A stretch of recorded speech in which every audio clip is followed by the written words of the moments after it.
고려가 끝나가고 조선이 건국될 때 이성계의 아들 이방원이 죽인 인물이 있었습니다. 정몽주였습니다. 이 정몽주는 고려 말 충신이었습니다. 그리고 많은 사람들에게 존경받았던 위인이었습니다. 그래서 이성계는 정몽주를 포섭해서 같이 조선이라는 나라를 건국할 것을 요청했습니다. 정몽주만 있다면 백성들의 마음이 요동치지 않을 것을 알았기 때문입니다. 그러나 충신은 충신이었습니다. 고려를 위해 자기의 목숨을 내놓겠다 정몽주는 결단했습니다. 그리고 정몽주가 고려를 지키는 모습을 보면서 아들 이방원은 정몽주를 제거하기로 마음을 결심했습니다. 그리고 죽이게 되었습니다. 고려의 입장에서는 충신을 잃었지만 조선의 입장에서는 조선 건국을 가로막은 사람 한 명을, 가장 위대한 사람 한 명을 제거함으로써 조선이라는 나라가 시작되었습니다. 한 사람의 영향력이 이와 같습니다. 고려가 망하지 않았던 것은 왕실이 탄탄해서가 아닙니다. 당시 고려 말에 왕권은 타락했고 백성들의 신임을 잃었습니다. 그럼에도 정몽주라는 한 사람이, 그 충신이 고려라는 나라를 지키고 있었습니다. 비록 그가 죽음으로써 고려는 망하게 되었지만 한 사람의 힘이 이와 같습니다. 임진왜란이 있을 때 당시 왕이었던 선조는 북쪽으로 도망갔습니다. 그리고 7년 동안 외나라가 조선을 침략해서 모든 전투에서 이겼습니다. 다만 전라도 여수 통영 쪽에 있는 그 바다에서 이순신 장군만이 유일하게 승리를 거두고 있었습니다. 그리고 7년 뒤에 결국 이순신 한 명에 의해서 외나라는 도망가게 됩니다. 왕도 도망가고 모든 군사들도 다 도망갔지만 이순신 한 명의 힘이 조선이라는 나라를 지켰던 겁니다.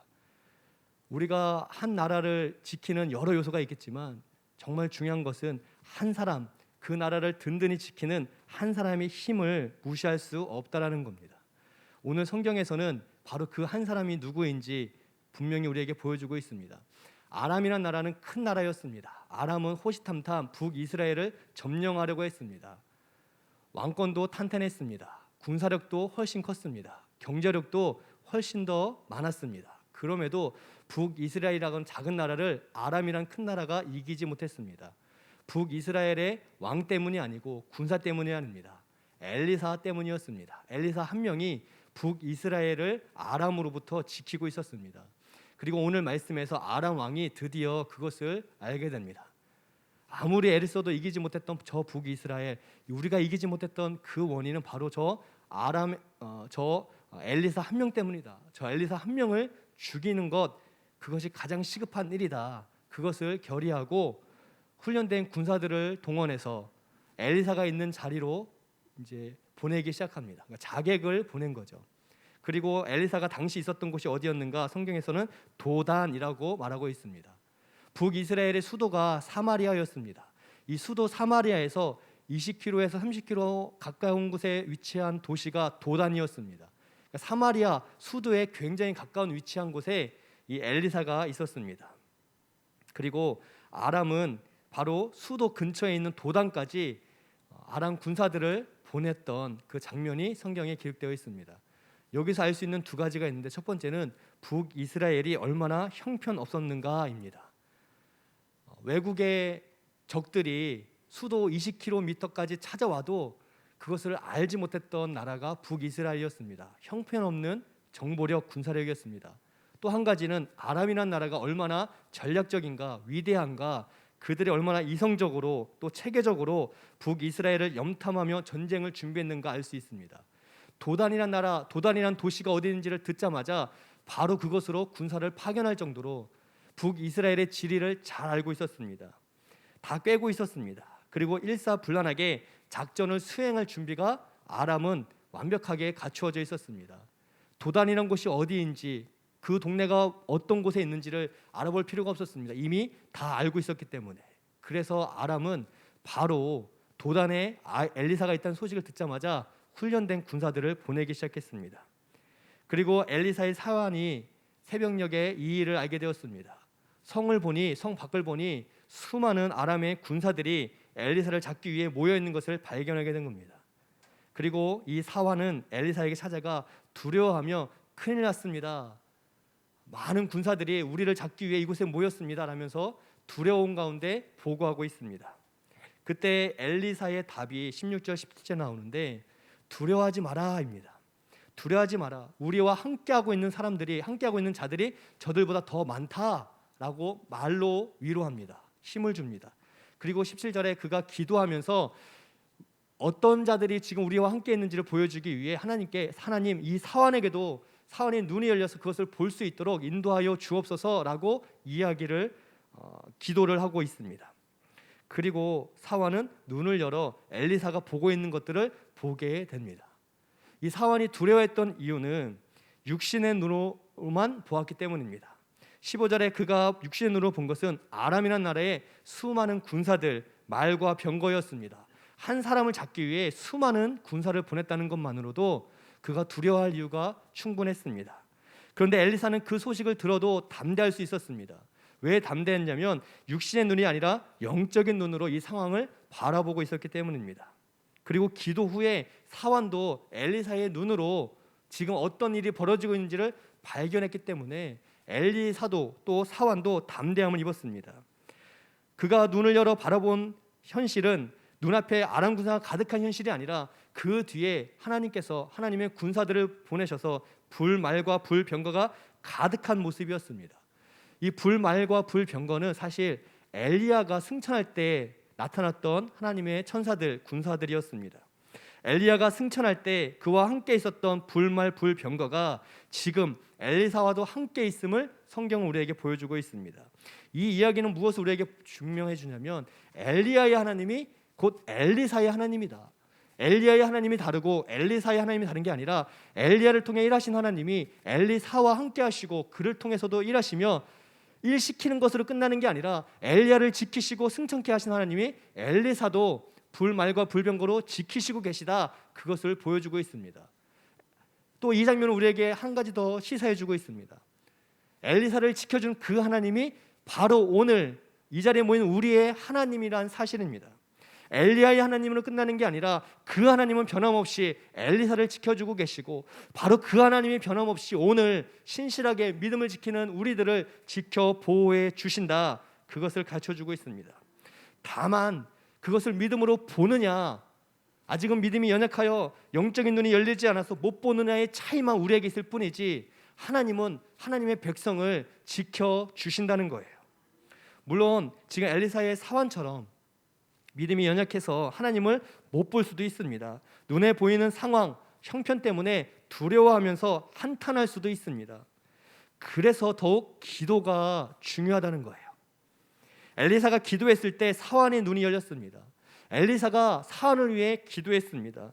기도라는 것은 내 뜻을 관철시키는 도구가 아니라 오늘 성경 말씀에 의거해서 바라본다면 기도라는 것은 하나님의 시선, 하나님의 눈으로 이 땅의 모습들, 이 땅의 어려움들을 바라보는 것, 다시 말해 영적인 눈을 뜨는 것을 우리에게 보여준다는 것, 그것이 기도라는 거예요. 지금 내 상황이 어렵고 힘들어도 비록 내 시선으로는, 내 눈으로는, 내 판단으로는, 내 상황으로는 어렵고 힘든 순간일지라도 그러나 기도하면 하나님의 시선으로 믿음으로 바라보고 소망하며 이길 수 있음을 성경이 우리에게 보여주고 있습니다. 그래서 기도의 자리를 사모해야만 합니다. 왜냐하면 세상은 어려운 일이 너무 많기 때문에 그렇습니다. 힘들고 어려운 일이 우리 믿는 자들을 피해가지 않습니다. 우리도 세상에서 고통을 당합니다. 어려움을 겪습니다. 슬플 때가 있고 아플 때가 있습니다. 하나님 때문에 나는 안 아프다, 나는 안 슬프다라고 말할 수 없습니다. 이 땅을 살아가는 날 우리는 슬픔과 아픔 속에서 계속 어려움을 당하고 고통을 당하게 됩니다. 그러나 세상과 다른 점은 그럼에도 우리는 기도할 수 있다는 거예요. 세상은 어려움 속에, 고통 속에 고스란히 그 어려움과 고통을 당할 수밖에 없지만 우리 믿는 자들은 어려움과 고통과 슬픔과 또 괴로움 속에서도 다시금 하나님을 바라보며 소망하며 기도할 수가 있다는 겁니다. 기도할 때 하나님께서 나와 함께 계심을 더욱 가깝게, 더욱 새삼스럽게 경험할 수가 있다는 거예요. 내가 알고 있었지만, 내가 그것을 믿고 있었지만, 그러나 기도할 때 다시 한번 하나님의 살아계심, 하나님이 나와 함께 하심을 경험할 수가 있다는 겁니다. 바로 그 하나님이 엘리야와 함께 하셨고 엘리사와 함께 하셨습니다. 변함없이 우리의 기도 중에 우리와 함께 하고 계심을 성경 우리에게 가르쳐주고 있습니다. 사환이 이 엘리사의 사환이 엘리사의 기도로 눈이 열린 후에 그는 담대함을 얻었습니다. 정말 하나님이 나와 함께 하시는구나. 정말 하나님이 우리와 함께 하시는구나. 문제는 그대로였습니다. 아람의 군사들은 여전히 성 바깥에서 호시탐탐 엘리사를 잡기 위해 죽이기 위해 있었는데 그 문제 그대로였지만 이 사환은 눈을 열어보니까 정말 하나님이 우리와 함께 하시고 우리를 지켜주시는구나를 발견한 후에는 그는 담대함을 얻었다는 거예요. 사실은 하나님이 나와 우리와 함께 하신다는 그 사실 하나를 정말 내가 믿는다면 그것만으로 충분하다는 겁니다. 어려움이 있어도 힘든 일이 있어도 하나님 나와 함께 하신 것을 내가 분명히 믿는다면 그 어려움 속에 함몰되지 않고 이길 수가 있다는 거예요. 우리는 근심이 있습니다. 걱정이 있습니다. 그러나 근심과 걱정이 있어도 동시에 바로 그 순간에도 하나님은 우리와 함께 하시기 때문에 그래서 우리가 이길 수가 있다는 거죠. 그래서 기도의 자리가 중요하고 기도의 자리에 있는 것보다 더 중요한 건 기도하는 거라는 거예요. 기도할 때 우리의 눈이 열리고 하나님을 경험할 수가 있다는 겁니다. 18절에 계속해서 엘리사가 기도합니다. 그리고 더 구체적으로 기도의 능력이 나타나는데 엘리사는 엄습해오는 아람 군대를 향해서 기도합니다. 하나님, 저들의 육신의 눈을 어둡게 해 주옵소서라고 기도합니다. 그리고 응답 받았습니다. 그렇게 눈이 보이지 않게 되었습니다. 그들은 자신만만했고 많은 무기로 무장했고 숫자도 많았고 무기도 많았는데 그런데 눈이 어두워지자 아무것도 할 수가 없었습니다. 손에 쥐고 있는 그 많은 무기도 무용지물이었습니다. 그들이 전략을 짜고 계획을 짜고 또 사로잡고 어디로 도망갈 것인가, 어디로 돌아갈 것인가 모든 방법을 다 동원하여 계획을 짰지만 눈이 캄캄해지니까 다 쓸모 없어졌습니다.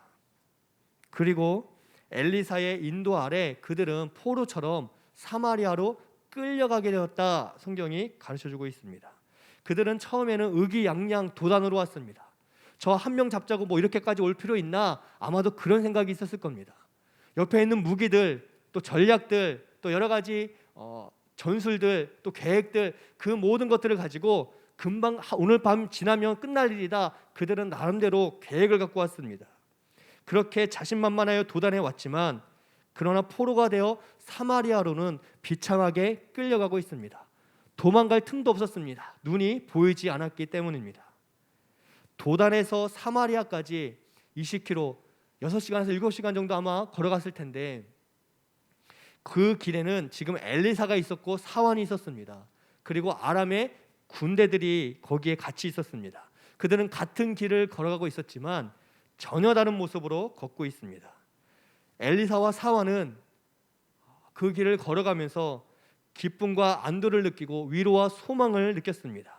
이유는 한 가지였습니다. 하나님이 함께하고 계시기 때문입니다.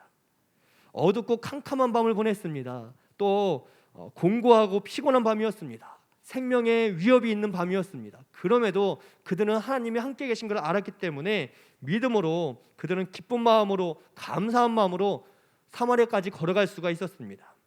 믿음으로 산다는 것은 아무 문제가 없다 이것을 의미하지 않습니다. 우리가 아무리 잘 믿어도 건강에 이상이 있을 수 있습니다. 관계에 어려움이 있을 수 있습니다. 경제적으로 힘들 수 있습니다. 설 명절인데 가족 간에 불화할 수 있습니다. 설 명절에 가족끼리 만나는 게 힘들고 어렵고 부담될 수 있습니다. 그것은 잘못된 게 아닙니다. 세상에서 살아가는 한 우리는 그런 삶을 살 수도 있다는 거예요. 중요한 것은 믿음으로 산다는 건 그런 것들이 다 없는 게 아니라 그럼에도 불구하고 하나님 함께 하시기 때문에 내가 좌절하지 않고 넘어지지 않고 소망을 가지고 살아갈 수가 있다는 거예요. 변화되지 않을 것 같은 건강의 문제, 경제적인 문제, 관계의 문제, 가족 간의 불화함도 하나님의 은혜 가운데 회복될 것을 믿으며 소망하며 하루하루 감사함으로 살아갈 수 있다는 게 믿음의 힘이라는 겁니다. 처음에 문제가 찾아왔을 땐 앞이 캄캄할 수 있습니다. 사환처럼 두렵고 떨릴 수 있습니다. 그러나 우리가 그럴 때마다 새로운 문제가 다가오고 새로운 어려움이 엄습해 올 때마다 두렵고 떨릴지라도 다시금 하나님을 기억하고 하나님을 고백하고 기도하며 점점 담대함을 입어서 결국 믿음으로 승리할 수 있음을 성경은 계속 우리에게 보여주고 있습니다. 반대로 아람 군대는 왕의 명령을 따라서 지금 도단이라는 곳에 중무장하여 전략을 짜고 훈련을 통해 또 여러 가지 정보를 가지고 지금 자신만만 도착했습니다. 그러나 비참하게 한순간에 눈이 어두워지니까 포로가 되어 끌려갔습니다. 지금 아람 군대가 걸어가는 도단에서 사마리아의 길, 이 길이 우리의 인생길과 똑같습니다. 자신감 있게 출발했지만 시간이 갈수록 막막하고 허전하고 두려운 것, 세상에서 살아가는 길이 그렇다는 거예요. 사람들은 인생의 길을 걸어갈 때 자신만만합니다. 10대, 20대에는 다 할 수 있을 것처럼, 내가 꿈꾸는 대로 말하는 대로 될 것처럼 이야기합니다. 그러나 30대, 40대가 되고 50대, 60대가 될수록 세상에서 내가 얼마나 힘이 약한 존재인지, 내 뜻대로 풀리지 않는 문제 때문에 쪼그라들고 또 어려워지고 괴로워지고 그러면서 막막해지고 하루하루 내가 자신만만했는데 자신감을 잃어가는 게 인생의 길이라는 거예요. 사람들은 저마다의 인생관을 가지고 살아갑니다.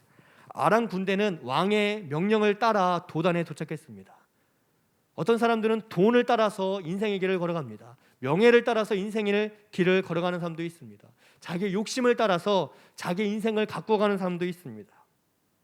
저마다 자기의 인생관을 따라서 나아가지만, 그래서 처음에는 될 것 같고 자신 있고 의기양양하지만 육신의 눈으로 보는 세상은 결국은 넘어지게 되어 있어서 시간이 갈수록, 걸어갈수록 두렵고 원망하고 후회하다 끝나는 게 인생길이라는 거예요.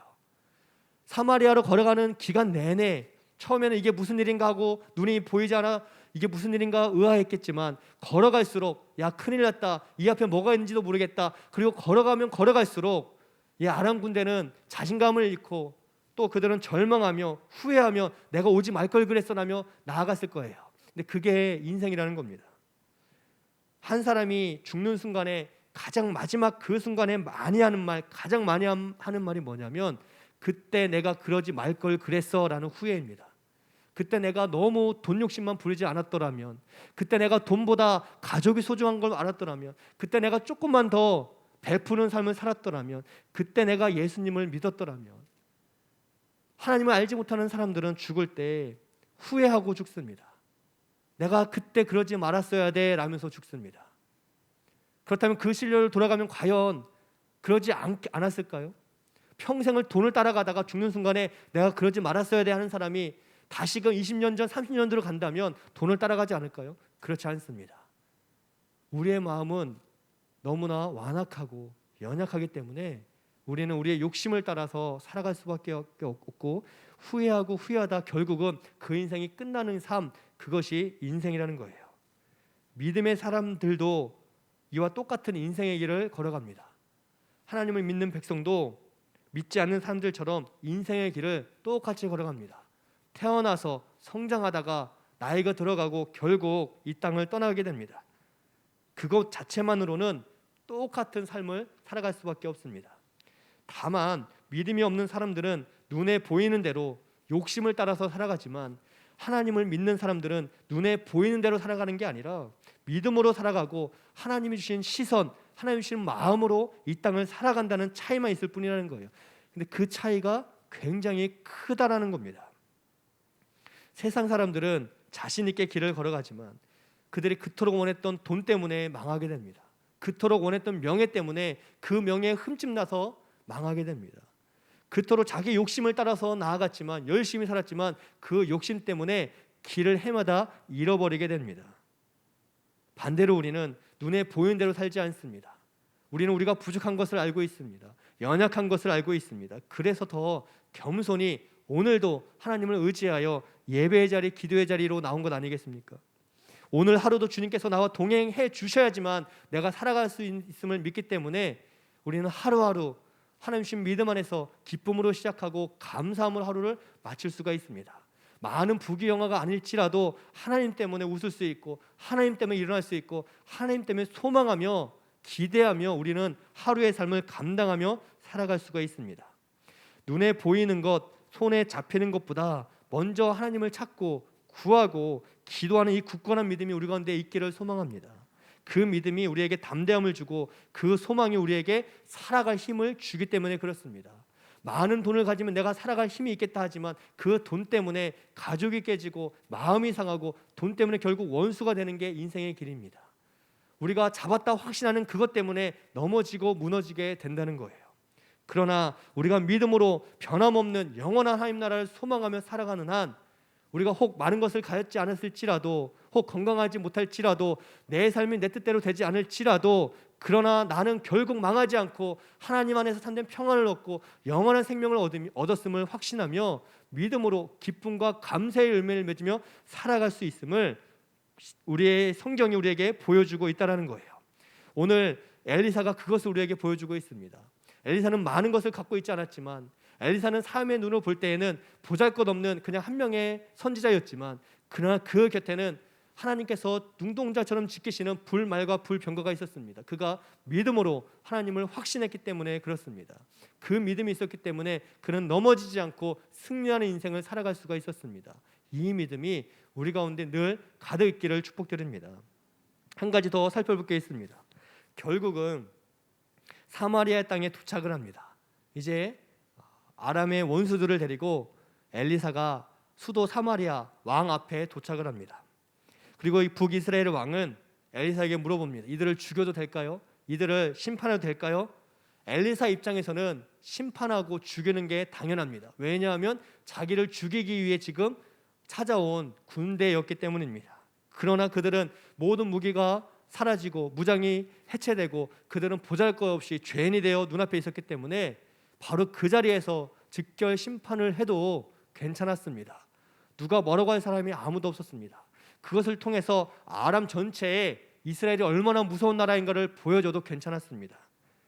그러나 엘리사는 그렇게 하지 않았습니다. 오히려 극진히 대접하고 풀어줄 것을 왕에게 요청했습니다.